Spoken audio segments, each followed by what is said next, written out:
Arrogant studio executives leaned back in mahogany chairs, absolutely certain they had finally buried a rising legend. Handing him an insulting contract, executives expected quiet, obedient surrender. Instead of breaking his spirit, their malicious trap ignited an unstoppable wildfire, birthing an immortal icon whose revenge left everyone completely speechless. Los Angeles, 1969.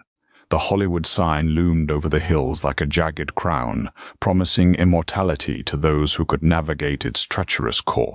But for Bruce Lee, that crown felt increasingly like a collar. Bruce was already a phantom legend in the tight-knit circles of the elite. In the backyard of his Culver City home, he was molding the physical capabilities of Hollywood's biggest stars. James Coburn and Steve McQueen sweated through agonizing training sessions under Bruce's relentless instruction. Sterling Silliphant, an Academy Award-winning screenwriter, considered Bruce not just a teacher, but a philosophical master. To the stars, Bruce was a god of motion. To the studio executives, however, he was merely a novelty, a background character, fit only to pour tea or deliver a swift kick behind a mask before stepping out of the white leading man's spotlight. The frustration was a slow-burning acid in Bruce's stomach. He had played Cato in The Green Hornet, turning a subservient sidekick role into the only reason anyone watched the show. He received bags of fan mail outshining the star. Yet he was paid a fraction of the salary and dismissed when the show was abruptly cancelled. He had pitched his own television show, a profound story about a martial artist wandering the American West, blending Eastern philosophy with Western grit. The executive smiled, nodded, took his pitch, and quietly locked him out of the room. It was on a sweltering Tuesday afternoon that the true depth of Hollywood's betrayal was revealed to him. Sterling Silliphant arrived at Bruce's house unannounced. The towering, usually jovial writer looked grim. He bypassed the living room, walking straight out to the patio where Bruce was striking a heavy bag with rhythmic, terrifying concussions. "They're setting you up, Bruce," Sterling said, his voice dropping to a gravelly whisper as he looked over his shoulder. Bruce stopped. The heavy bag swung on its chains, groaning in the sudden silence. He grabbed a towel, wiping the sweat from his chest, his eyes locking onto his friend. "Who? And for what?" "Arthur Montgomery at the studio," Sterling replied, naming one of the most powerful network executives in town. "I was in the writer's room this morning. They are greenlighting a martial arts western. The exact concept you pitched them, but they aren't giving you the lead. They think you're too authentic. They think the American audience won't accept a Chinese hero. So, they're casting a white dancer who doesn't know a front kick from a pirouette." Bruce's jaw tightened. "They stole my concept. Worse," Sterling sighed, running a hand through his hair. "They know you're angry. They know McQueen and Coburn have your back and are pushing for you to get a fair shot. So Montgomery has devised a public execution of your career to silence the pressure." Bruce leaned against the brick wall of his house, his expression perfectly still. "Tell me, Montgomery is calling you in for a special screen test on Soundstage 4 this Friday. He told the board of directors and the primary investors that he's giving you a genuine shot at the lead role to prove he's being fair. But it's a trap, Bruce. It's not a screen test. It's an ambush." Sterling pulled a crumpled piece of yellow legal paper from his jacket. "I saw the call sheet. They aren't bringing in regular stuntmen for you to choreograph. They've hired Frankie Cole." The name hung in the heavy California air. Frankie Cole wasn't an actor. He was a 250-pound underground brawler, a giant of a man who worked as an enforcer and a heavy hitter for rougher productions. He was known for hurting people on set, a human bulldozer with a cruel streak. "The script they are going to hand you requires you to grapple with him," Sterling explained, his tone laced with genuine anxiety. "Montgomery wants to film you looking small, looking overwhelmed. They want Frankie to rough you up, throw you across the room, and make you look weak on camera. Once they have that footage, they'll show it to the investors and say, see, he doesn't have the presence of a leading man. He's too small. They will use that tape to blackboard you from any leading role in this town forever. They want to put you back in a servant's uniform. Bruce stared at the yellow paper. A quiet intensity, a focused storm began to gather behind his dark eyes. The studio didn't just want to reject him, they wanted to strip him of his dignity. They wanted to fundamentally break the image of the invincible martial artist he had worked so hard to build. Don't go, Bruce, Sterling pleaded. Cancel. Tell them you're sick. We can pitch something else to a different network. If you walk into Soundstage 4, you're playing their game with their loaded dice. Bruce crumpled the towel in his hands. A slow, almost imperceptible smile touched the corners of his mouth. It wasn't a smile of joy, but the cold, sharp curve of a predator recognizing the scent of its prey. Sterling, Bruce said softly, his voice carrying absolute, unbreakable conviction. If I don't show up, I am exactly what they think I am. A supporting character. A shadow. Bruce, Frankie Cole will try to take your head off. It won't be choreographed. Good, Bruce whispered, his eyes flashing with a dangerous electric light. Because neither will I. I'm going to walk into Soundstage 4. And I am going to leave them speechless. Friday morning arrived with an oppressive, stifling heat. Soundstage 4 at the Warner lot was cavernous, smelling of hot dust, ozone and old wood. At the far end of the room, a lavish boardroom set had been constructed, ostensibly for the scene they were meant to test. Behind a row of heavy Panavision cameras sat a long table. There sat Arthur Montgomery. Flanking him were several key investors and network yes-men, including the notoriously cynical Thomas Hayes. They wore sharp, tailored suits and identical expressions of smug anticipation. They were here for a blood sport disguised as a business meeting. Standing in the center of the set, rolling his massive shoulders, was Frankie Cole. He stood 6'4", a mountain of muscle and scar tissue. He wore a sneer that perfectly matched the executives sitting in the shadows. At exactly 10 a.m., the heavy soundproof doors of the stage creaked open. Bruce Lee walked in. He didn't wear a martial arts uniform. He wore a sharp, perfectly fitted charcoal suit, a crisp white shirt, and a dark tie. He moved with the fluid, relaxed grace of a panther, his footsteps making absolutely no sound on the concrete floor. He carried a single manila folder containing the script they had sent him. "Bruce, glad you could make it," Arthur Montgomery called out, his voice dripping with false warmth. "We appreciate you stepping in for this test. We just want to see how you handle physicality against a larger screen presence." "Of course, Arthur," Bruce replied, his voice calm, polite, and completely devoid of intimidation. He stopped a few feet from Frankie Cole. Thomas Hayes leaned forward, speaking into a microphone that fed into the stage speakers. "Now, Bruce, the scene calls for the antagonist, played by Frankie, here to overpower you, grab you by the lapels, and throw you over the mahogany desk. We want to see your vulnerability. Frankie, don't hold back too much. We need it to look real for the cameras.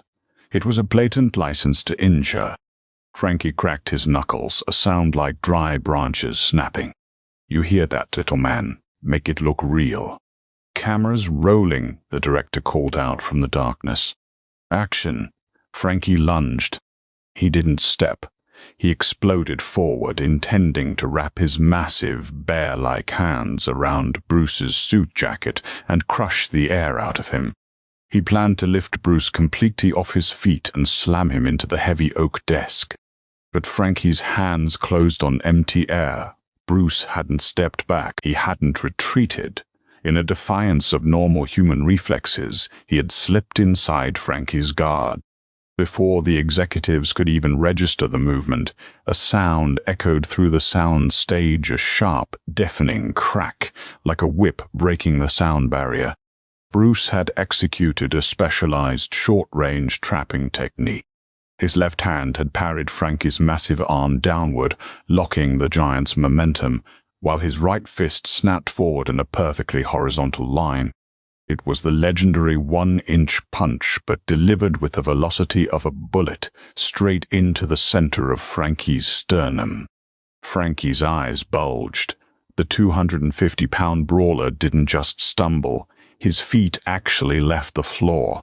He flew backward, a heavy, lifeless projectile completely clearing the oak desk. He crashed into a rack of heavy lighting equipment, bringing the metal stands down in a chaotic, clattering avalanche of glass and steel. Frankie Cole hit the ground and did not move. He was gasping for air, clutching his chest, his eyes wide with a mixture of shock and sheer terror.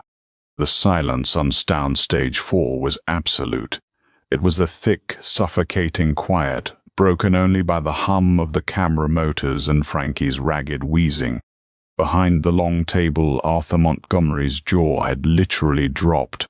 Thomas Hayes had frozen half out of his chair.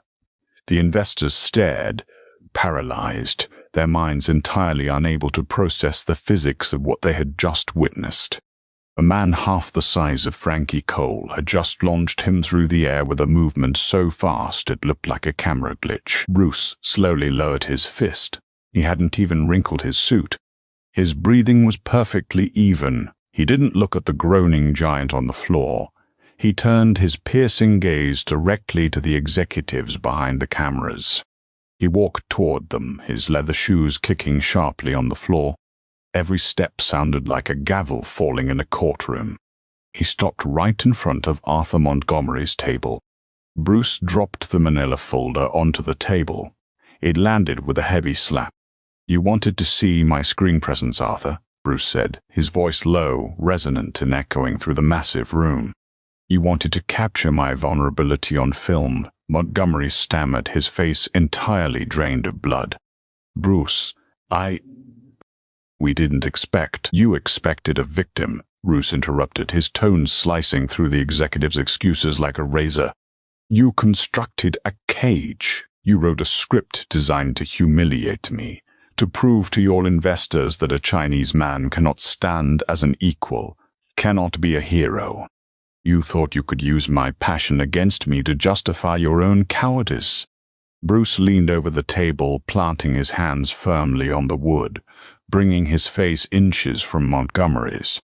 The sheer aura of danger radiating from Bruce forced the executive to press his back hard against his chair. "I am not your sidekick," Bruce stated, enunciating every syllable with terrifying clarity. "I am not your token martial artist, and I will never be your victim. Now." Bruce stood up straight, adjusting his cuffs with elegant precision. He looked down at the executives who were now shrinking under his gaze. "Keep the script," Bruce said, turning his back on the most powerful men in Hollywood. "Keep the stolen ideas. Keep the fake heroes. I don't need your permission to be a star. I am going to build my own stage. And when I am done, you will all be paying to watch me." Without a single glance backward at the devastation he had caused or the men he had just defied, Bruce Lee walked out of Soundstage 4. The heavy doors slammed shut behind him, leaving the Hollywood elite sitting in the dark, breathing the dust, utterly and completely speechless. The aftermath of Soundstage 4 rippled through Hollywood's underground like a seismic shock. But on the surface, the studio machinery operated exactly as Arthur Montgomery intended. The narrative was swiftly rewritten. Industry trade papers mysteriously printed anonymous rumors that Bruce Lee was difficult to work with, unpredictable, and a liability on set. The executives had failed to break his body, so they systematically set out to break his name. Doors that had once been slightly ajar were now dead-bolted. The roles dried up entirely, but Montgomery had miscalculated one crucial element. He believed Hollywood was the only kingdom that mattered. Bruce Lee knew the world was infinitely larger. Refusing to be starved out of his own dream, Bruce packed his bags and turned his back on the California studio system. He needed a place where the grip of the Hollywood monopolies couldn't choke his vision. He found it in the gritty, relentless energy of independent overseas production, eventually partnering with a maverick, chain-smoking producer named Richard Blake. Blake was an outsider himself, a man who had been pushed to the fringes of the distribution world for refusing to kiss the rings of men like Montgomery. Operating out of a sweltering, underfunded studio warehouse, Bruce and Richard began crafting a film that defied every established rule of Western action cinema. There were no stunt doubles, there were no hidden trampolines or convenient camera cuts to hide a leading man's lack of skill. Bruce was directing the action himself, insisting on wide, unbroken shots that showcased the brutal, breathtaking reality of his martial arts. They worked 18-hour days in suffocating humidity. There were no luxury trailers, no catered lunches, just bruised knuckles, exhausted crews, and the intoxicating thrill of pure, unadulterated creation. Word of this independent production inevitably drifted back across the Pacific. Sitting in his climate-controlled, glass-walled office in Los Angeles, Arthur Montgomery received a dossier on Bruce's new project. Montgomery sneered at the low-budget production photos, but a flicker of genuine anxiety gnawed at his stomach. If Bruce succeeded on his own, it would expose Montgomery's judgment as catastrophically flawed. He could not allow the film to see the light of day. Montgomery summoned Thomas Hayes and a ruthless corporate fixer named Simon Maxwell. "I want this little rebellion crushed before it even reaches a theater," Montgomery ordered, tossing the dossier across his desk. "Blake relies on Western distribution networks to make a profit. Call the regional directors. Call the theater chains. Threaten to pull our entire summer blockbuster slate from any theater that dares to screen Bruce Lee's picture. Starve them of screens." The sabotage was swift and financially devastating. Just weeks before the film was set to premiere, Richard Blake burst into the cramped editing room where Bruce was meticulously cutting a fight sequence. Blake's face was ashen. "They blockaded us, Bruce," Blake said, his voice trembling as he dropped a stack of telegrams onto the editing console. "Every major theater chain in the United States and Europe just pulled out. The Regal Crown Network, the Imperial Theaters, all of them. Montgomery threatened to blacklist them if they play our film. Worse, the primary bank financing our distribution just froze our credit line. We have a finished movie and absolutely nowhere to show it." Bruce didn't blink. He slowly stopped the spinning reels of the Steenbeck editing machine. The image on the small screen froze on a frame of Bruce mid-air, his face a mask of absolute, predatory focus. "How much do we need to bypass the chains and self-distribute to the independent drive-ins and urban grindhouses?" Bruce asked, his voice deadpan. "Millions," Blake scoffed, rubbing his temples.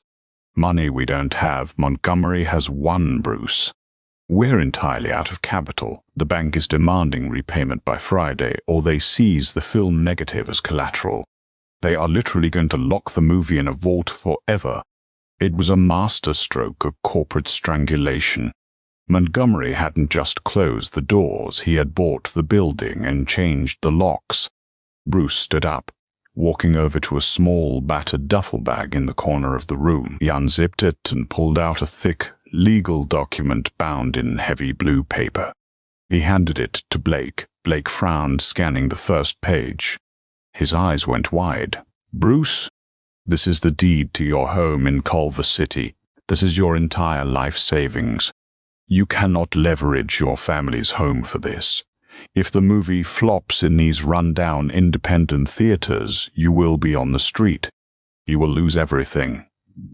"I already gave them my sweat, Richard," Bruce said, his gaze piercing through the producer. "I am not going to let Arthur Montgomery bury my soul in a bank vault. Liquidate the house, buy the independent screen time. We don't need their red carpets, we just need an audience." The twist was entirely unexpected by the Hollywood elite. They anticipated lawsuits begging or a quiet surrender. They never imagined Bruce Lee would push all his chips into the center of the table and bet his family's entire livelihood on a grassroots underground release. Through a network of independent distributors, neglected urban cinemas, and late-night drive-ins, the Big Boss Raw, visceral and pulsing with an energy the world had never seen, quietly secured its screen time. There were no billboards on Sunset Boulevard. There were no talk show appearances. The mud was the thing she truly noticed, not the swaggering entrap virus through the streets. But Montgomery wasn't finished. As the premiere night approached, the Hollywood executive realized that a desperate, cornered man was a dangerous one. He needed an absolute guarantee that the premiere would be a humiliating disaster. He picked up the phone and dialed Simon Maxwell's private number. It was time to introduce a fatal technical difficulty. The night of the premiere was unseasonably cold, rain slicking the neon-lit streets of Oakland. The Grand Lake Theater, an aging but majestic independent cinema, was surrounded by a line of people that wrapped around 3 city blocks. The major critics hadn't bothered to show up, but the public had. The air crackled with a strange electric anticipation. Inside the lobby was a sea of leather jackets, damp umbrellas, and nervous energy. Richard Blake paced the carpeted floors, chain-smoking until his fingers shook. Bruce Lee, however, stood quietly in the shadows near the balcony stairs, dressed in a simple dark turtleneck. He watched the crowd file into the auditorium, his face unreadable. Upstairs, in the cramped, dusty projection booth overlooking the massive silver screen, the theater's regular projectionist had been abruptly sent home. In his place stood Simon Maxwell. Montgomery's fixer had slipped into the theater under the guise of an equipment inspector. In his tailored coat pocket rested a small, heavy pair of steel shears and a vial of industrial solvent. Montgomery's instructions had been explicit: wait until the climax of the film. Wait until the audience is completely hooked. Then pour the solvent on the projector gears to start a localized fire and cut the film reel to ribbons. Make it look like a tragic amateur equipment failure. Cause a panic, ruin the screening, and kill the momentum permanently. As the lights in the auditorium dimmed and the roaring crowd fell into a hushed, reverent silence, Maxwell locked the heavy steel door of the projection booth. He watched through the small square glass as the opening credits rolled. Even he had to admit the kinetic energy of the film was startling. But business was business. Down in the lobby, a young usher named Leo Brooks approached Bruce. Leo was a martial arts student who had recognized Bruce instantly and had been acting as his unofficial eyes and ears all evening. "Mr. Lee," Leo whispered, looking nervously toward the stairs. "I just went to bring a coffee up to old man Higgins in the projection booth. Higgins isn't there. There's some guy in a suit." He locked the door from the inside and taped paper over the window. "Higgins never locks the door." Bruce's eyes narrowed. The pieces clicked together instantly, Montgomery's desperate final play. "Stay here, Leo," Bruce commanded quietly. He didn't run. He moved with that same terrifying, silent fluidity he had shown on Soundstage 4, bounding up the carpeted stairs 2 at a time, disappearing into the dark corridors of the theater's upper levels. Inside the booth, the movie was approaching its explosive finale. On screen, Bruce was facing down a warehouse full of armed thugs. The audience below was in an absolute frenzy, cheering and gasping with every lightning-fast strike. It was a visceral, shared experience unlike anything the cinema had ever produced. Maxwell checked his gold watch. It was time. He pulled the steel shears from his pocket and unscrewed the cap of the industrial solvent. He stepped toward the spinning reels of the massive 35mm projector. Crash! The heavy steel door of the projection booth didn't just open, it was violently kicked off its hinges, the deadbolt tearing entirely through the metal frame. Maxwell spun around, dropping the cap of the solvent. Bruce Lee stood in the doorway. The flickering light from the projector cast long, jagged shadows across his face. He looked at the solvent in Maxwell's hand, then at the steel shears. "You're missing a great movie," Bruce said, his voice a low, dangerous hum over the sound of the whirring projector. Maxwell panicked. He lunged forward, swinging the heavy steel shears directly at Bruce's face, hoping to blind him and escape down the fire exit. The ensuing confrontation lasted less than 3 seconds. Bruce didn't block the strike, he evaded it by a fraction of an inch, pivoting his hips and stepping directly into Maxwell's personal space. With a blindingly fast back fist, he struck the nerve cluster in Maxwell's forearm. The shears clattered uselessly to the floor.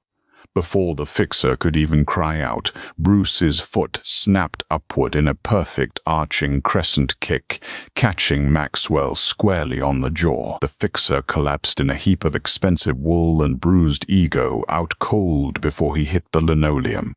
Bruce calmly stepped over the unconscious saboteur. He picked up the bottle of solvent, screwed the cap back on, and tossed it into a trash can. He looked out through the small glass window at the audience below. On screen, the final iconic freeze frame of the movie locked into place. For 2 entire seconds there was dead silence in the auditorium. And then the theater erupted. It wasn't just applause, it was an earthquake. People were standing on their seats, screaming, clapping until their hands were raw. It was a roar of vindication, a collective recognition that they had just witnessed the birth of a cultural god. The independent drive-ins in Texas, the grindhouses in New York, the neglected theaters in Chicago, they were all experiencing the exact same explosion at that very moment. The next morning, Arthur Montgomery sat in his pristine Hollywood office, sipping imported coffee. He was waiting for the phone call from Maxwell confirming the disaster. Instead, his office door was thrown open. Gregory Sterling, the ruthlessly pragmatic CEO of the studio network, marched in holding a stack of box office teletype reports. Sterling looked absolutely furious. "Do you have any idea what you've done, Arthur?" Sterling bellowed, slamming the papers onto Montgomery's desk. "I handled the Bruce Lee situation, Gregory," Montgomery said smoothly. Though a bead of sweat broke out on his neck, "I ensured his little independent project failed." "Failed?" Sterling screamed, his face turning purple. "He self-distributed. He bypassed our entire network. Those numbers you're looking at are from overnight independent receipts. Bruce Lee just broke the single-day box office record, and he did it without giving us a single dime of the profit. Every major international distributor is currently in a bidding war for his next 5 pictures. He is the most famous man on the planet this morning, and because of your idiotic vendetta, we are the only studio in the world who doesn't have a contract with him." Montgomery stared at the numbers on the page, his vision blurred. The zeros seemed to stretch on to infinity. The trap he had set had not only failed to catch the dragon, it had given the dragon the exact leverage it needed to burn Montgomery's kingdom to the ground. "Clean out your desk, Arthur," Sterling said coldly, turning toward the door. "You're finished." Thousands of miles away, standing in the bright morning sun outside a crowded international terminal, Bruce Lee adjusted his sunglasses. He had bet his home, his reputation, and his life against an unbeatable system. He didn't just survive the trap, he dismantled it, proving that raw, undeniable authenticity will always shatter manufactured illusions. He walked forward into the light, leaving the shadows of Hollywood's boardrooms behind him forever. If you were captivated by this incredible story of defiance and the unstoppable rise of a martial arts legend, do not let the journey end here. Hit that like button, share this video with fellow dreamers who refuse to back down, and subscribe to our channel for more untold stories of history's greatest icons. Turn on your notifications right now so you never miss another thrilling, legendary tale.